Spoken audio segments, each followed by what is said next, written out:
Hey everyone, welcome to Chapter 1 of Introductions to Drugs and Society.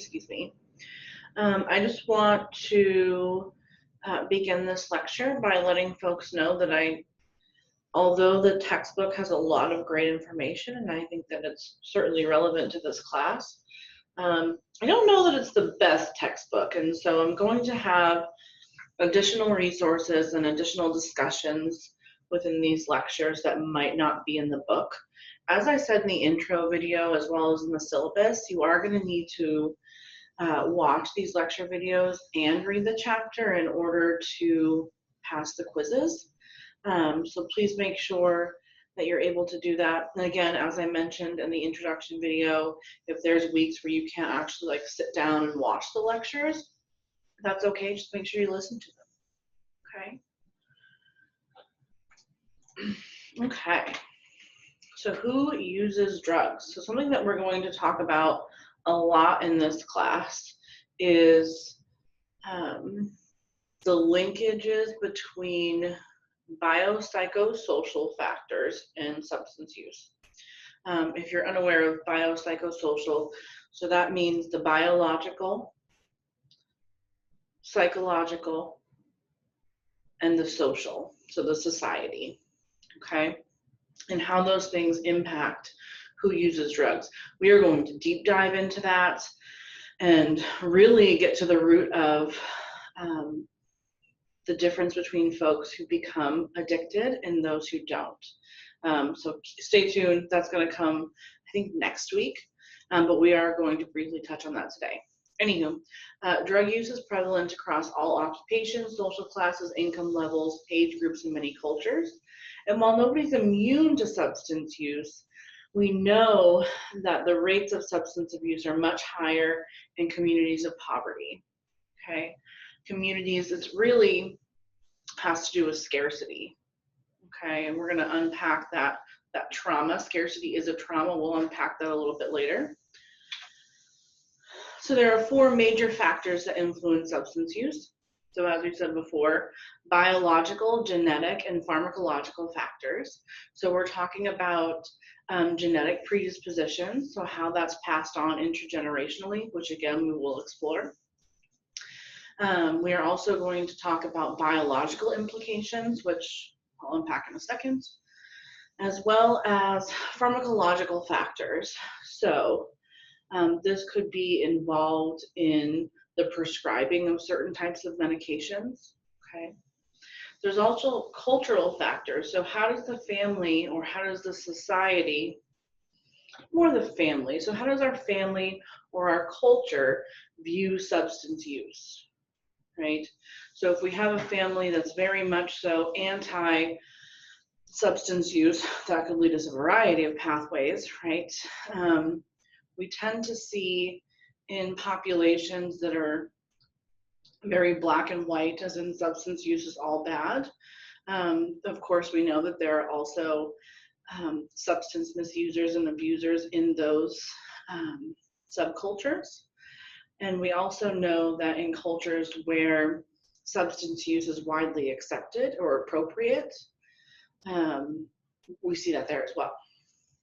Social factors. So this might be how society views substance use. Is it legal? What are the,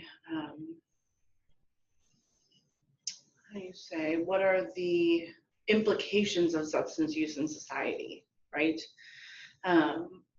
So now there are many states where marijuana is legal. So how does that impact society's outlook or view on marijuana use? And does that impact how much or how people use it? Possibly. Also, bars are something that's really common. So alcohol is and has been more socially acceptable than other substances that are illegal.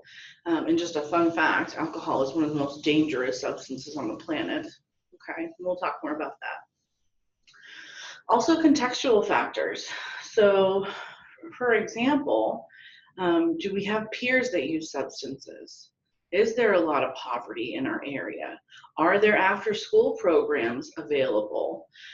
Do we have high-stress jobs? Do our coworkers do we like to go out and drink after work together? So in context, what does substance use look like? Overall, though, the largest risk factor for substance use is trauma. So you may have heard this before, the gateway drug to substance use is trauma. We know this for sure. The link is undeniable and very significant.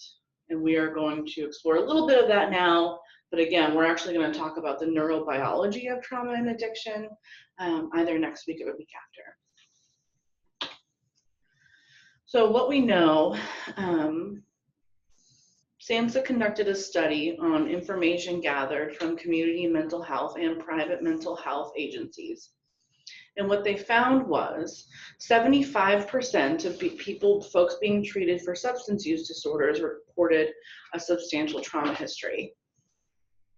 We actually have newer numbers now, and that number is more about 90% of people being treated for substance use disorders have experienced trauma. I would argue that it's more like 100%. However, it's hard for science to prove 100%. Also, we don't have a widely or universally accepted definition of trauma. What I consider trauma, you may not. We also know that biological males tend to not report trauma as often. So there's a lot of variables here, but again, I would argue that it's closer to 100% of folks with substance use disorders have experienced trauma. Also, 90% of service users in public behavioral health programs in general, so this includes anybody seeking service for mental health, we'll call it behavioral health, and that is the umbrella that incorporates mental health and substance use disorders. It has to do with grant funding, why these two essentially mental health disorders have been siloed. It comes back down to money. They should have never been separated because they are both altered mental states and they should be treated as such. And we'll talk more about that a lot throughout this class. So there is a brilliant trauma researcher named Martin Tecker, and his studies found, so he does a lot of research loosely based off the adverse childhood experiences study, which we'll talk about a little bit later.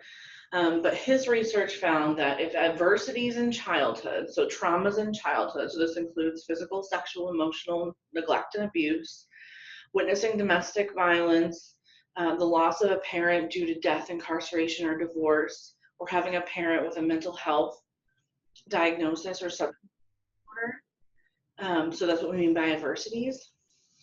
So if adversities in childhood and household dysfunction no longer occurred, drug abuse in general would be reduced by about 50%, alcohol abuse by about 75%, and IV drug use by about 75%. Excuse me, alcohol abuse by about 66%. Okay, so pretty substantial. The linkage between trauma, especially in childhood, is so strong when it comes to substance use disorders. And there's plenty of research on this, and I will include resources to that research or linkages to that research throughout the term. So some of the major changes caused by substance use are synaptic changes. So in the past 20 years or so, the technology has really evolved that shows neurological changes, so changes in the brain. And what we know is habitualizing something like substance use actually causes pathways in the brain, or synaptic pathways, to be developed that say, so I think the easiest way to explain this is if we can think of a synaptic pathway like a river or a trail, okay? The more that we use it, the more groomed it becomes, therefore the more likely we are to take it in the future. For example, we have a high stress job. We start coming home and drinking wine every single night. Okay. Even if the job gets less stressful, our brain has now habitualized that behavior. So not only are we associating drinking wine with stress, but we're also associating drinking wine with coming home from work. So that synaptic pathway now says, when you're stressed, drink. When you come home from work, drink. And the more and more that we do that, the more that we habitualize it, the harder it becomes to stop. Okay. And this also happens with positive coping skills. The more and more that we choose to exercise or use our coping skills, the more likely we are to do it in the future.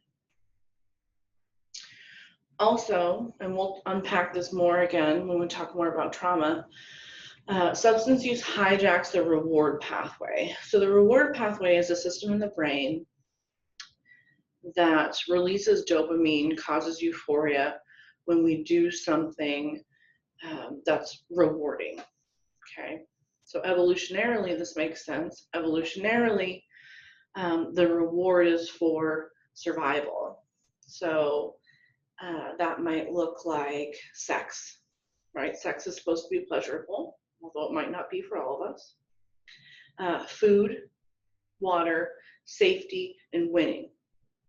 All of those things are meant to be pleasurable so that we continue doing them so that our species survives. Okay. However, many substances and processed foods and risky behaviors are more dopaminergic than those natural things. And by dopaminergic, I mean they cause an influx of dopamine more so than those natural occurrences. And so we call it hijacking the reward pathway. If you're a person in recovery, or you know a person in recovery, or a person who's actively using, you may see them choose substances over safety, or choose substances over food or other basic needs. This is part of the reason why. We also crave, we experience urges and cravings for that reward or satisfaction. My husband calls it hitting the button, right? So we constantly want to hit the reward button. And for those of us who have abused substances in the past, it's something that many of us chase after. We want to feel that good feeling again. And a lot of times, so much has happened that we don't, but we keep trying anyway. And we'll unpack that too. We have altered body chemistry, which interferes with functioning. So a good example of this is many substances that we use mimic something that we make naturally in our body, such as THC. So, funny story, once we started, once that technology started evolving to see different functions of the brain, we noticed that we have these receptor sites in the brain. So receptor sites are kind of like a lock and key, right? So we have neurotransmitters, and we're going to unpack this again a lot later. We have neurochemicals that are released in the brain, and then we have receptors that accept those chemicals, and that's part of the process to make us feel good, okay? So what they found was they found receptor sites that were specifically for THC. And they're like, that's weird. Humans aren't meant to like smoke pot. Why would we have THC receptors? What we found was we actually make something naturally in the body called anandamide. Looks very similar to THC, and its purpose and function in the body is similar to the effects caused by THC. So anandamide is meant to kick in after a big meal, after sex, right before sleep. So that warm, fuzzy feeling that comes before sleep, that's when we see more of that neurochemical coming into play. And when we smoke pot, we have those similar warm, fuzzy feelings. Well, some of us do. Some of us might hide in the closet. But when we chronically use THC, our body says, hey, we don't need to use the energy to make anandamide because we're getting it artificially. So we can decrease or downregulate. We can stop making so much of this and use our energy elsewhere. Now, if you've ever used pot to a substantial degree and then quit, you know that there is a pretty substantial withdrawal period after. Marijuana withdrawal is not fun. Many times what we see is decreased appetite, insomnia, increased anxiety, increased anhedonia, which is like this general, I kind of just don't care and hate everything. That's because our body and our brain is no longer making that anandamide, and it takes a while for it to come back. Fun fact, the longitudinal studies, so studies that have followed folks, chronic marijuana users, over 20, 30 years, actually show that sometimes we don't ever get that normal production of anandamide back. Okay. Also, the desire may satisfy a conscious or unconscious genetically programmed need. So we're going to talk again more about this in the neurobiology of trauma and addiction. However, you may have said this, felt this, or heard this. I need the substance just to feel normal. There is some biological and physiological truth to that. I'm not going to go into it right now. So how drug use is viewed. So we talked a little bit about this earlier. Drug use is going to be viewed, our perspective or perception on drug use is going to be impacted by our upbringing, our relationships, our peer associations, how much exposure we've had to substance use, whether it be by our parents, our caretakers, our siblings, our communities, right? And how old we were when these experiences started occurring.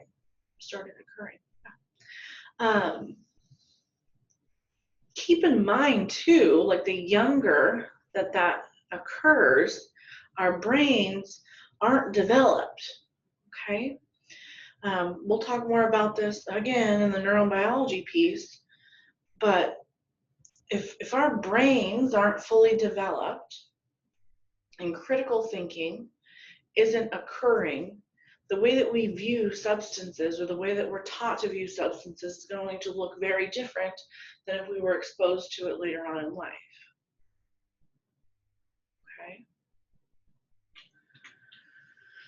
Okay. Some commonly abused substances, so alcohol is the number one. Also, the most dangerous substance.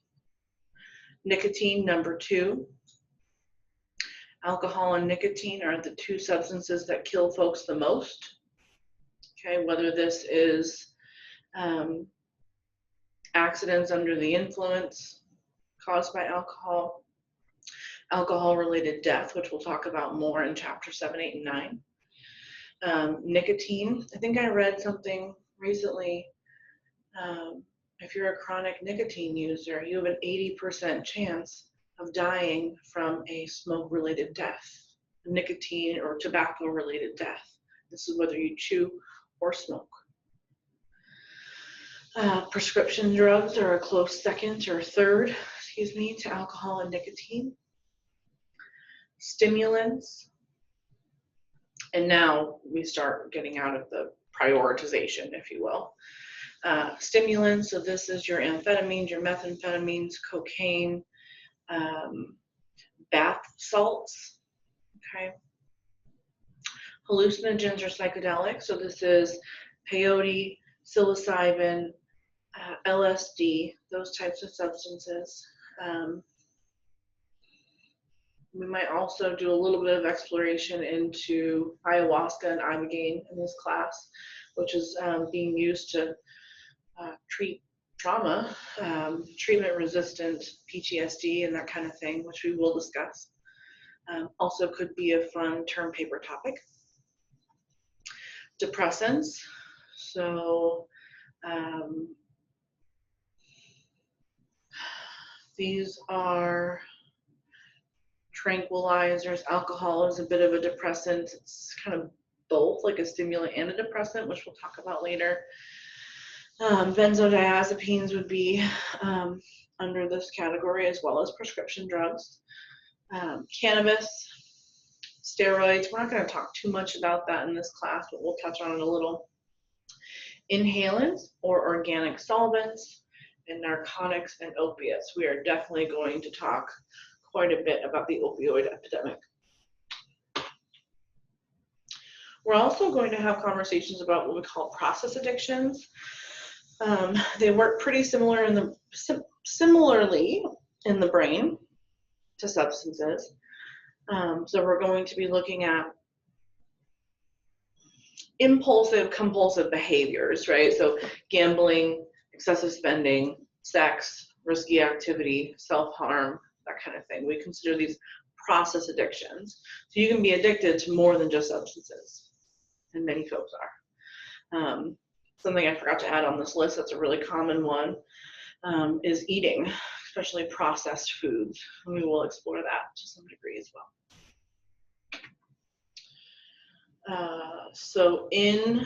Sorry, I forgot the citation on this page. But in 2013, this is in your book, worldwide, $90 billion was spent on alcohol. Over $50 billion was on cigarettes alone. $2 billion for other nicotine and tobacco products, such as cigars, chewing tobacco, pipe tobacco, and so forth. And $5.7 billion for coffee, teas, chocolate. Okay, these are the most social drugs, most likely to be used. Keep it, I really want to keep driving the point home that alcohol and tobacco are the most dangerous substances, and they're also the most widely accepted. This is why. Money. Not only money for the substance itself, but we're also talking about the medical community. How much money and healthcare costs are associated with alcohol and tobacco. I think we look at that in chapter 2. It's a lot. We're not going to spend too much time here, but alcohol is, again, the most widely experimented with and used substance. Cigarettes come in a close second. About half of folks in 2014 had reported that they had used an illicit drug or an illegal drug or a drug that's not prescribed to them. Almost 50% have used marijuana products, so this includes CBD and THC. This was in 2014. Keep in mind there has been a pretty steady increase since then, especially with the legalization. 20% have used, non-medical psychotherapeutics, such as pain relievers, tranquilizers, stimulants, or sedatives. About 15% of folks have used cocaine and hallucinogens.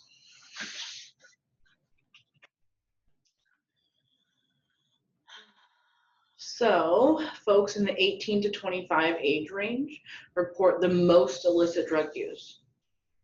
Okay, so this is experimentation and sustained use. We are not going to look at the percentage of reported drug use by race, but it is in your book, so please check that out. Substance abuse in general, so this is per capita, per the percentage, right? So there's, of course, more Caucasian or white folks who use substances overall, but based on the percentage of folks, we tend to see substance abuse being more prevalent in the Native American and Black population. We're going to talk more about this in drug abuse in the law. So that's chapter 3, about kind of skewed data points. We'll talk more about that. Substance abuse tends to be less prevalent in Hispanic and Asian communities. Also, we'll talk about the disparities there. Hispanic and Asian communities are also less likely to seek services, therefore we are less likely to collect data on them. So the attraction of drug use to mitigate and escape pain. Typically happy people don't go and say, oh, I'm going to use drugs now. Okay, maybe in a peer pressured situation, but for the most part, happy, healthy, successful people don't turn to substances. They might experiment with them, but they typically don't become reliant upon them.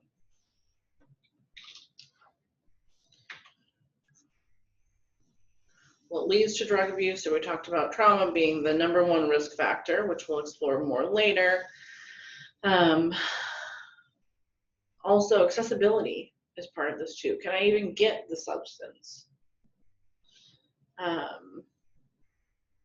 Are there peers that are accessible to me that use the substance? Because some of us use alone, but for the most part, especially when we start out, it's a social thing. And what is the motive? So we talked about that. If it's to escape pain, that's a pretty huge reinforcer opposed to just because my friends are doing it, right? So when we think about drug dependence, there is a physical dependence as well as a psychological dependence. This is for sure on the quiz. So physical dependence refers to the need to continue taking the drug to avoid physical withdrawal symptoms. So we're going to experience withdrawal, deadly withdrawal even, with alcohol, benzodiazepines, and sometimes opiates. But we can experience withdrawal symptoms from a number of other substances as well. Psychological dependence, which lasts much longer than the physical withdrawal, refers to the need that a user may mentally feel about continuing the use of a drug to experience its effects and or relieve withdrawal symptoms and or relieve pain, emotional, physical, just relieving pain in general. And this is typically, in my experience, especially with treatment options that we have now, physical withdrawal, although it sucks, tends to be a lot shorter and a lot easier to manage than the psychological withdrawal and dependence.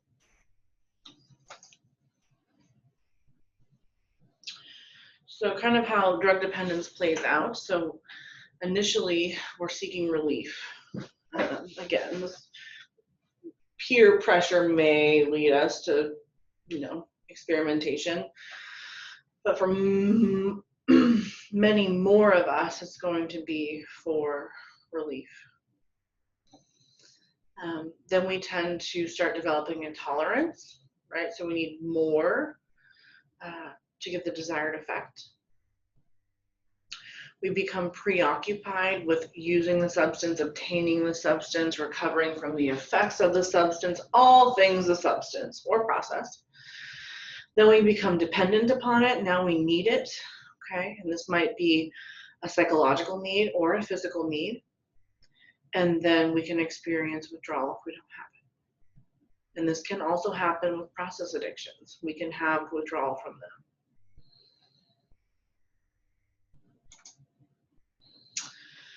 Just real quick, just because it's so prevalent in our society, this idea of drug testing, which I think it was kind of invasive and unnecessary, but we can talk more about that in the law part. Drug testing is used to identify drug use in the workforce, the criminal justice, and treatment settings. Drugs can be detected in the urine, breath, hair, oral fluids, blood, and sweat. Okay.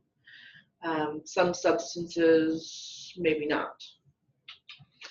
But for the most part, the duration of detection, so alcohol leaves the body pretty quickly, typically within 12 hours, and we look at this through the blood. You can also use it in a breathalyzer test, but you're not going to find it in the hair. You could find it in the urine, okay?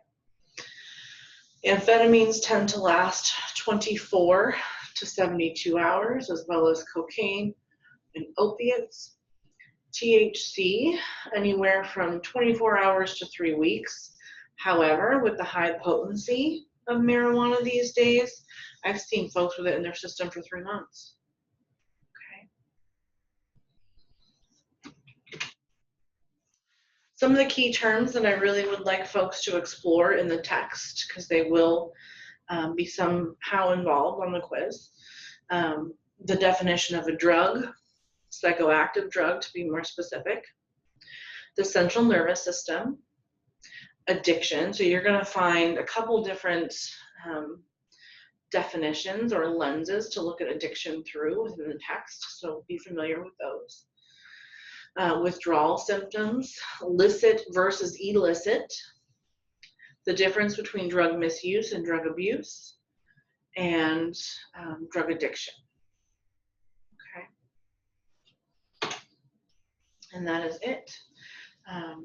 Please let me know if you have any questions. Please make sure to read or skim the text, as well as watch the assigned videos for the week.